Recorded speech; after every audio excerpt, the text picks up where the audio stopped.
कहाँ गए सब लोग? मालिक और मालकिन किसी की शादी में गए हैं और बहुरानी महिला समाज के जलसे में। महिला समाज के जलसे में? किसके साथ? वंदना दीदी और प्रकाश बाबू के साथ। प्रकाश के साथ?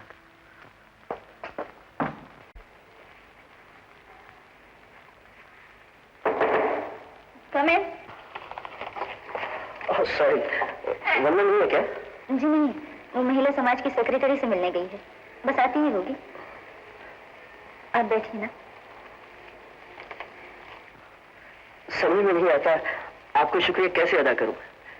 सचमुच आपकी वजह से तो प्रोग्राम में 4 चांद लग गए। मैं बहुत परेशान हो गया था, अगर आप नहीं आती तो क्या होता? बहुत बुरा होता। आप लोगों को मिलने का मौका कैसे मिलता? बसंत बाबू, चलो मेरे पास, चलो मेरे पास। आप मेरे हाथ को छोड़िए ना, चलते रहिए। तुमने क्या सोचा था? मैं वापस नहीं आऊंगा। आज तुम नहीं, जब मैं नहीं। वंदना दीदी, तुम कहाँ थी? क्या हुआ? बसंत बाबू बहुत गुस्से में थे, पूर्णिमा को जबरदस्ती घसीटते में ले गए हैं। बसंत बाबू? हाँ।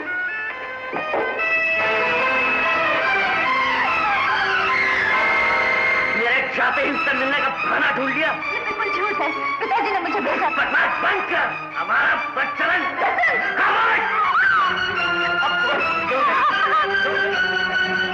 बहादुर वाह, मत हो तो तुम जैसा हो। अरे ताकत आजमानी है तो किसी मर्द से जाकर उलझो जो तुम्हें इस छड़ी का जवाब डंडे से दे सके। सवाल संभाल कर बात करो, नहीं तो क्या कर लोगे? वंदना, क्यों बुरी बनती है मेरी किस्मत में तेरे रोक कर मरना लिखा है।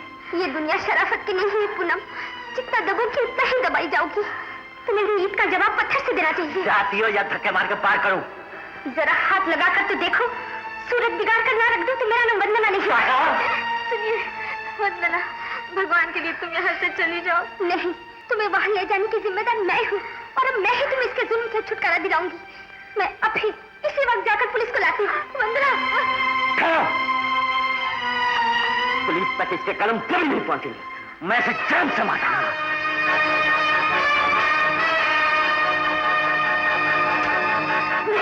मैं आपको नहीं जाने दूंगी, माना तो मुझे मार दो। चुप रहो, आज तक तुम्हारा मेरा कोई संबंध नहीं। हटो मेरे रास्ते से।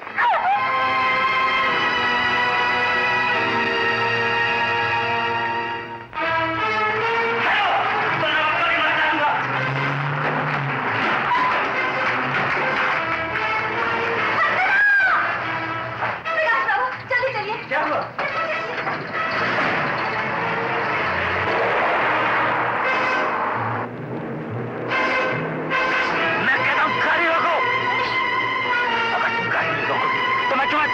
अगर तुम मुझे मार डालोगे तो भी सार्थक करोगे।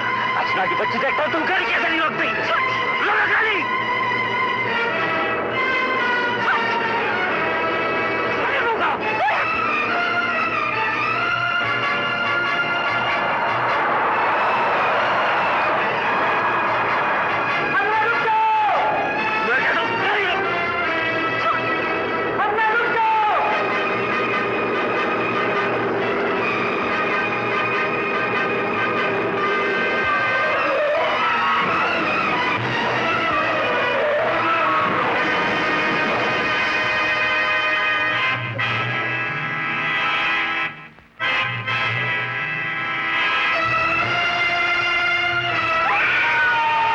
हमदर्दी का बहुत बहुत शुक्रिया। बैठिए। क्या बात है राजलाल? जी, बसंत बाबू का कुछ कर्ज है। कर्ज? जी, उन्होंने इन लोगों से रुपया ले रखा है। रुपया? कितना रुपया? तकरीबन 15 लाख। 15 लाख? इतने रुपए मेरे पास कहाँ? क्या आप लोग ये चाहते हैं कि मैं घर से बेघर हो जाऊं, दर बदर की ठोकरें खाऊं? हम आपको घर से बेघर करने नहीं आए, अपनी दी हुई रकम लेने आए हैं। ठीक है सेठ जी, हम चलते हैं।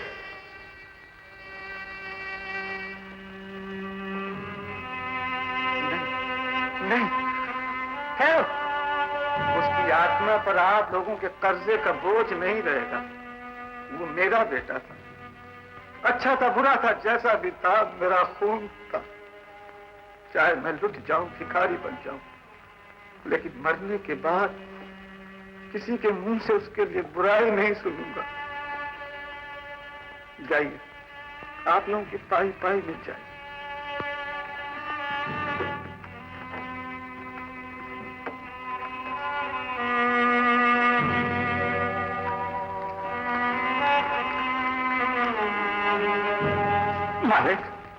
मुझे भी अपने साथ ले चली। जो खुद बेसहारा हो वो तुम्हें क्या सहारा देगा मंगल? सब कुछ तो चला गया। मैं भूखा रहकर भी आपके साथ दिन काट लूंगा। नहीं मंगल, मैं तुम्हें अपनी बदनसीबी का हिस्सेदार नहीं बनाना चाहता। अच्छा, भगवान तुम लोगों को सुखी रखे। चलो।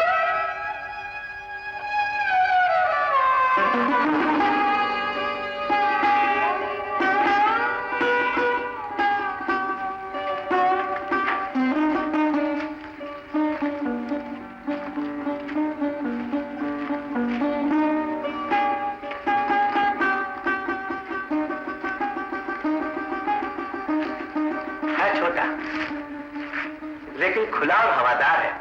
भाई मुझे तो बहुत पसंद है। तुम्हें कैसा लगा बेटी? मुझे बहुत अच्छा है। इसे तो अच्छा लगेगा ही। जो अच्छा था उसे हजम कर बैठे। क्या हो गया तुम्हें?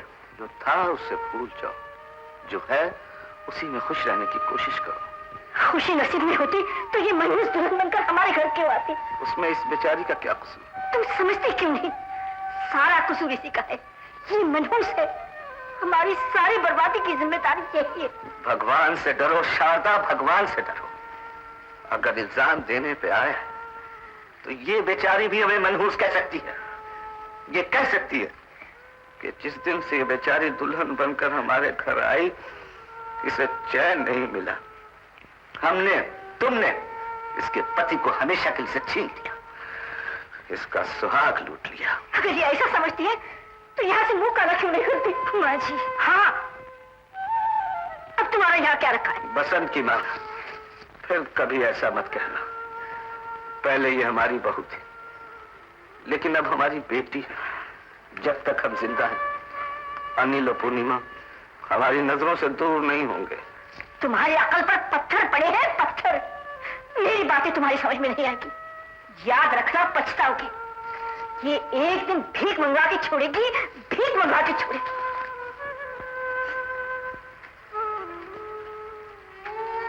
बेटी, इनकी बातों का बुरा मत मानना। बसंत को बहुत चाहती थी। इकलौता बेटा था ना, हमने पागलों जैसी हालत कर अच्छे बुरे की तमीज मिट गई।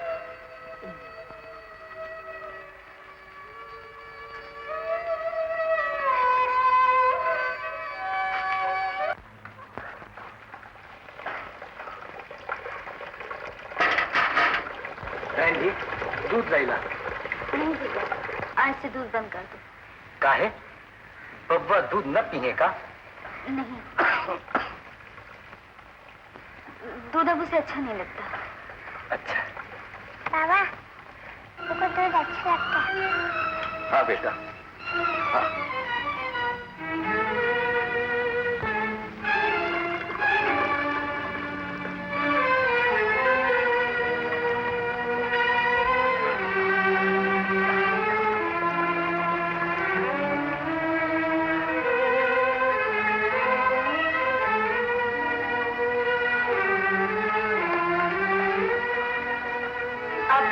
पिताजी? काम की तलाश में। कल तक हाई ब्लड प्रेशर था, डॉक्टर ने आपसे आराम करने के लिए कहा था।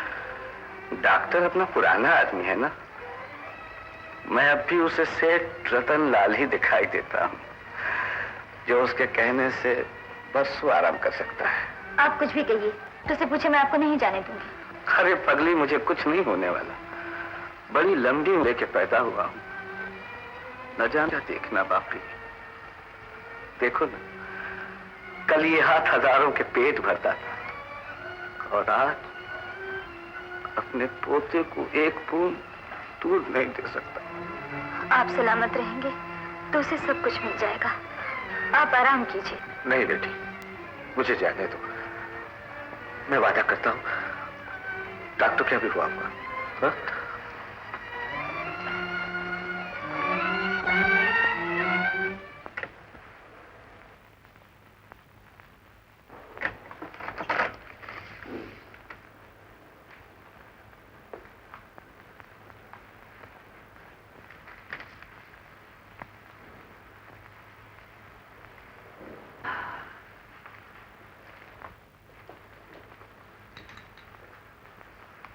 सेठ जी, मेरी समझ में नहीं आता मैं आपको कैसे समझाऊं। आपको आराम की सख्त जरूरत है, कंप्लीट रेस्ट। वो तो ठीक है डॉक्टर, लेकिन क्या करूं? पत्नी, विधवा बहू और यतीम पोते को 2 वक्त रोटी देने के लिए कुछ न कुछ तो करना ही पड़ेगा। मैं नहीं करूंगा तो कौन करेगा? लेकिन ये भी कभी सोचा है आपने कि अगर आप नहीं रहेंगे तो उनका क्या होगा? आप ही उन बेसहारों का सहारा है। इसीलिए मैं कहता हूं आप अपनी सेहत का ख्याल रखिए, आराम कीजिए और वही दवा कंटिन्यू कीजिए।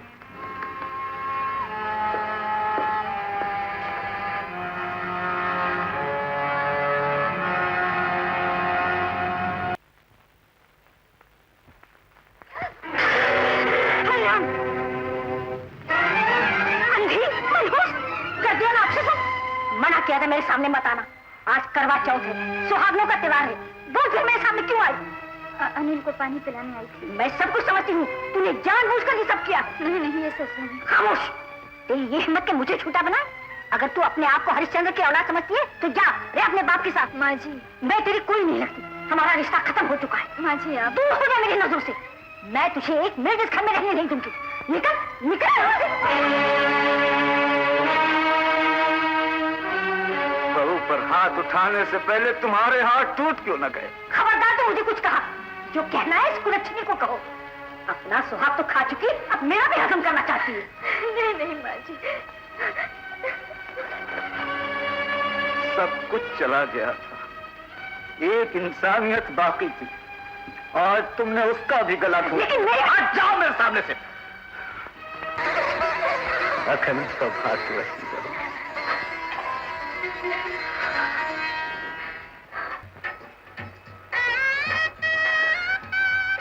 आज तुम दोनों को इस रूप में देखकर मुझे सब कुछ मिल गया।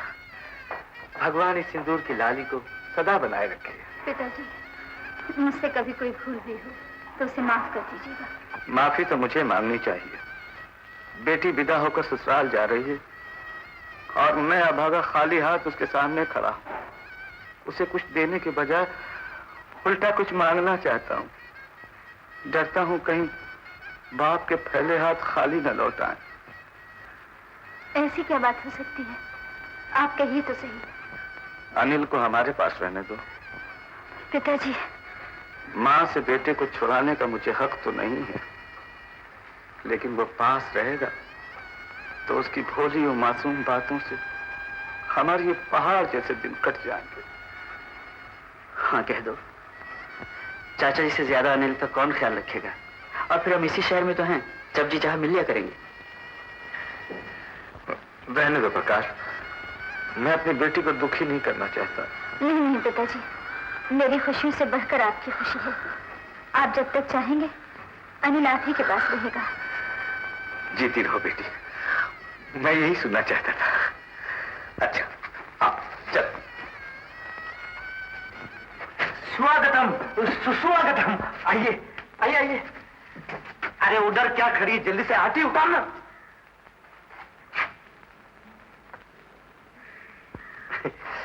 एक मिनट, मैं भी उतारूंगा। मर गए चिमन भाई, जेब में 1.5 नहीं है। साले भाई 1 रुपया उठा देना, परसों दे दूंगा।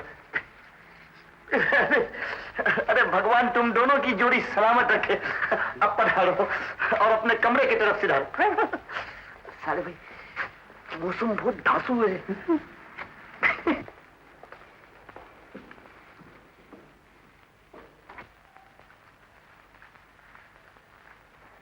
अरे ये फटे हुए ढोल की तरह तुम्हारा मुंह क्यों लटका हुआ है? मेरा दिल चल रहा है। सीढ़ी बम्बा बुला दो आग बुझाने को। मजाक मत करो, मैंने कहा ना मेरा दिल चल रहा है। दिल तो मेरा जलना चाहिए कि भगवान ने साले भाई की तरह ये शुभ दिन मुझे नहीं दिखाया। क्या? कुछ नहीं। मैं परेशान हूँ और तुम्हें मजाक क्यों सोची है? जानती हो सुनील की सतीली माई है, उस बेचारी की जिंदगी हराम कर देगी। अरे क्या बात कर रही हो तुम? ये बेचारी तो बहुत नेक है, देवी है। छोड़ो छोड़ो, मैं इसकी नेकी का नमूना अच्छी तरह देख चुकी हूँ। प्यार भैया से किया और शादी पैसे के लिए किसी और से। मुझे वो सब अच्छी तरह याद है, भूली नहीं हूँ। याद है एक दिन तुमने कहा था जिंदगी पलट कर आवाज देना नहीं बल्कि आगे बढ़ना सिखाती है। लेकिन आज जिंदगी और वक्त दोनों पलट कर वापस लौट आए।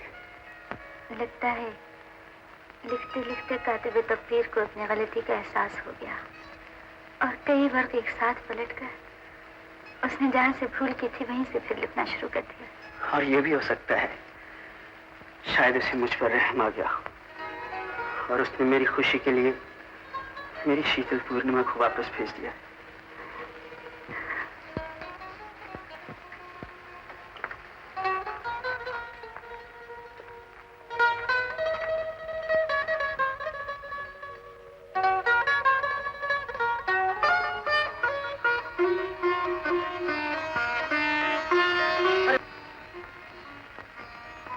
आओ बेटे।